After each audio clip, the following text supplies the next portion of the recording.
buenos días. Bueno, me nombraron para exponer a ustedes y dar a conocer la discusión de la mesa de desarrollo, que nuestra facilitadora hizo el esfuerzo de poder concretizar las opiniones que tuvimos dentro de la mesa, porque efectivamente hay mucho que discutir sobre el tema de desarrollo.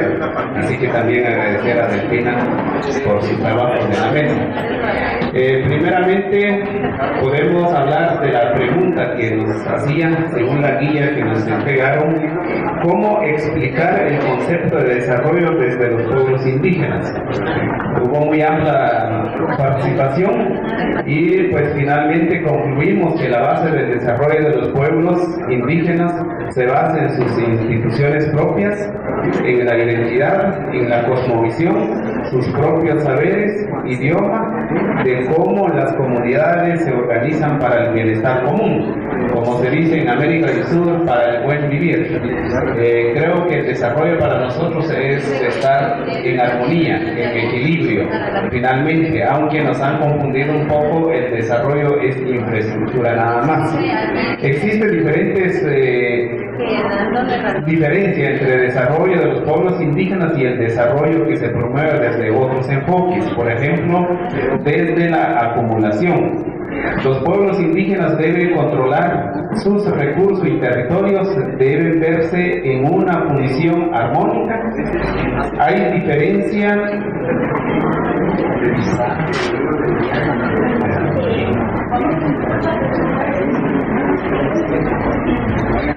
diferencia entre el desarrollo que aspiramos para los pueblos indígenas y la situación actual en que viven los pueblos indígenas en las comunidades. Y el desarrollo desde los pueblos indígenas no se ha logrado debido a poco acceso que se han tenido a la salud, Actualmente existe altos índices de mortalidad materna, pero también la falta de educación. Si lo vemos, la educación en los pueblos indígenas sí persiste un gran porcentaje de analfabetismo, y no digamos en la educación superior. Entonces, de esa manera no podemos tener un desarrollo digno. Facilita el modelo de desarrollo indígena con la modernidad. Es un poco la discusión que hacían los compañeros. Creo que tampoco podemos obviar. Sabemos que hay un desarrollo exógeno que viene desde afuera. A veces nos vean como consumidor, no como pueblo. Pero de alguna manera, por ejemplo, hoy por hoy se puso el ejemplo también. Díganme ahora quién de todos nosotros que estamos acá no anda con un celular. Entonces, de alguna manera, pero tenemos que ver cómo armonizar esa parte. Hablábamos también del desarrollo endógeno que plantea la CEPAL. Eso sería iniciar desde los municipios, desde los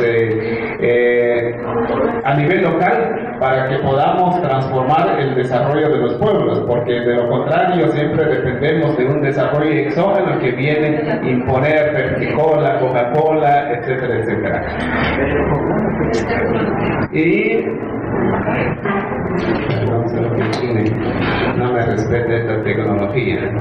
En las conclusiones que se trató de llegar, como decía, pues se fue muy rápido en realidad, porque hay mucha discusión en torno al tema. Conclusiones, recomendaciones de orden prioritario que nos marca aquí la matriz. Aprovechar la legislación existente, por ejemplo la ley de los consejos de desarrollo. Socializar la legislación existente entre las comunidades para que la gente aprenda a visionar oportunidades. Las autoridades comunitarias deben ser bien informadas y preparadas para poder apoyar a las comunidades. Que se promueven y fortalezcan los procesos de consulta a nivel de las comunidades para que se consultan temas de prioridad y de interés comunitario, ¿verdad? Se debe promover un modelo de desarrollo no homogéneo. Se debe promover el desarrollo local con identidad. Se buscan alternativas. El Estado debe respetar la concepción práctica del desarrollo de los pueblos indígenas que se requiere, hacer uso de los marcos normativos para el ejercicio de los derechos de los pueblos indígenas, promover el desarrollo endógeno en las comunidades indígenas y sobre todo a nivel local, porque, bueno, yo le explicaba un poco a los compañeros también un tipo de desarrollo que se pudiera hacer desde lo local, desde los municipios, generar un desarrollo local con identidad, porque hay que considerar varios puntos y tomando en cuenta la cultura de los pueblos. Impulsar desde los municipios el desarrollo local. Esa en relación de la primera pregunta. En la segunda pregunta que dice, el Estado ha respetado la manera de concebir el desarrollo desde los pueblos indígenas, y aquí se plantea el Estado no ha respetado el concepto de desarrollo, no se ha tomado en cuenta para la formulación de políticas. Al contrario, sigue creando políticas para beneficiar a otros. El Estado no cumple lo establecido en el convenio 169, establecido también en la Declaración de los Pueblos Indígenas. Hay mucha discriminación del mismo, el Estado, la de las instituciones del Estado y de su naturaleza monocultural y etnocentrista. El Estado no cumple ni respeta la manera de concebir el desarrollo porque ven los recursos como fuente de acumulación de capital y el crecimiento económico. Se reducen sus intervenciones a proyectos muy verticales y politizan. Bueno, aquí estuvimos discutiendo también que el Estado no está cumpliendo, lo ven el desarrollo como simplemente el desarrollo de infraestructura, pero también lo ven todos los recursos naturales, hasta nuestra propia cultura, como un ente mercantilista, y por eso ahora los Tlajumpartum se están vendiendo por todo el mundo para atraer turismo, pero al final quien sale favorecido ahí es el Minguat y las grandes cadenas hoteleras. Desde el Estado de Desarrollo es tener infraestructura económica. Nuestra cultura lo ven como un bien económico. En relación de la pregunta número 3, yo no sé cuánto tiempo tenemos también, porque de repente nos vamos a exceder. 3 minutos. Híjole, ya me pasé. La pregunta número 3, bueno, realmente no sé si nos daría tiempo en 3 minutos, porque hay 8 preguntas. 1 minuto por preguntas, 8 minutos finales. Pero vamos a hacer lo más breve posible entonces. ¿Existe el desarrollo en todas las comunidades indígenas? Se habló que de verdad no existe. Efectivamente no hay desarrollo, porque si lo vemos el mapa de la pobreza, solo aparece en la parte norte y occidente del país la pobreza y la pobreza extrema. O sea, efectivamente el desarrollo de nuestras comunidades no los hay. La otra pregunta dice, ¿son las mujeres indígenas las que sufren el impacto de la pobreza en Guatemala, sí o no, y por qué?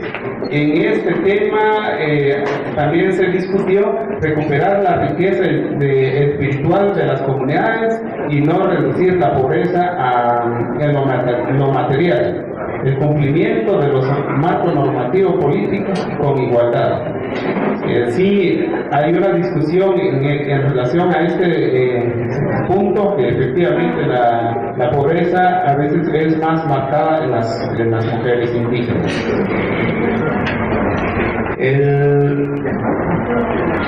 Bueno, creo que la otra pregunta nos indica qué recomendaciones le haríamos al Estado para ampliar la economía y comercio de los indígenas a pequeños empresarios y mercados.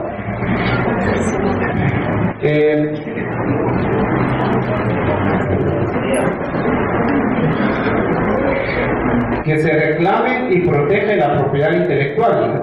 Hablábamos también el problema de la artesanía, como nos califican, y el traje típico, sobre todo los chinos ahora están produciendo cuestiones sintéticas de los trajes típicos, y con el tiempo pues creo que vamos a ser consumistas de los productos chinos, ¿verdad? Entonces las instituciones del Estado, que por naturaleza y función le corresponde proteger la propiedad intelectual, también hay una ley sobre eso. Creo que es necesario conocer y también exigir el cumplimiento, ¿verdad? Y las instituciones indígenas, así como modificar la legislación existente para proteger la propiedad intelectual.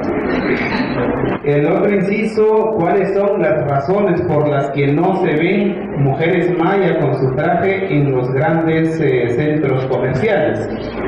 Aquí también se habló por los precios, también es uno de los factores que influyen, porque los productos que se exhiben no son productos acordes a las necesidades. Población maya, por el racismo y discriminación, también las mujeres, y decía yo, pues yo creo que todavía las mujeres nos ganan a nosotros los hombres, porque son las que no utilizamos ya nuestro traje. Y en el caso de las mujeres indígenas que se trabajan en casa particular, se les obliga a ponerse uniforme y no existe normativa para garantizar los derechos de las mujeres. Bueno, igual hablamos ayer, yo les hizo énfasis también en relación de los uniformes escolares, que es uno de los factores que de verdad ha tal vez generado de disminuir el traje. El otro inciso es conoce el propósito y funcionamiento de las instituciones del gobierno dedicadas a la atención de asuntos indígenas, sí o no, y cuáles son. Ya me pasaron la tarjeta roja. Si se conoce la DENI, los fondos de unidades de pueblos indígenas, DIGEVI, unidad de pueblos indígenas de la Academia de Lenguas Maya, CODISMA, beneficio poco, contribuye a posicionar el tema en la agenda nacional. También a veces no se conoce la ley de idioma, por ejemplo. Creo que si preguntamos aquí somos muy pocos lo que hemos oído, y también como que hace falta una función más de verificador y también de monitorear. Y finalmente, el hecho de presupuestar estas instancias son muy bajas también en todas las instancias del Estado, CODISMA, de CODIGUA y otras instancias, la DENI, también el presupuesto ha sido muy bajo, o sea, tratando de debilitar, y a veces hacen más de lo mismo. O sea, yo creo que hay que revisar y también hay que profundizar un poco más el tema, para que la imagen de las instituciones también está muy deteriorada y sin credibilidad. Creo que hay que hacer un esfuerzo, y decía también un compañero, porque muchas veces nosotros al no tener la información no hay manera de cómo aportar, de ayudar y de poder apoyar esos tipos de instituciones. Yo les dejaría aquí porque ya me sacaron la tarjeta, así que muchas gracias por su atención.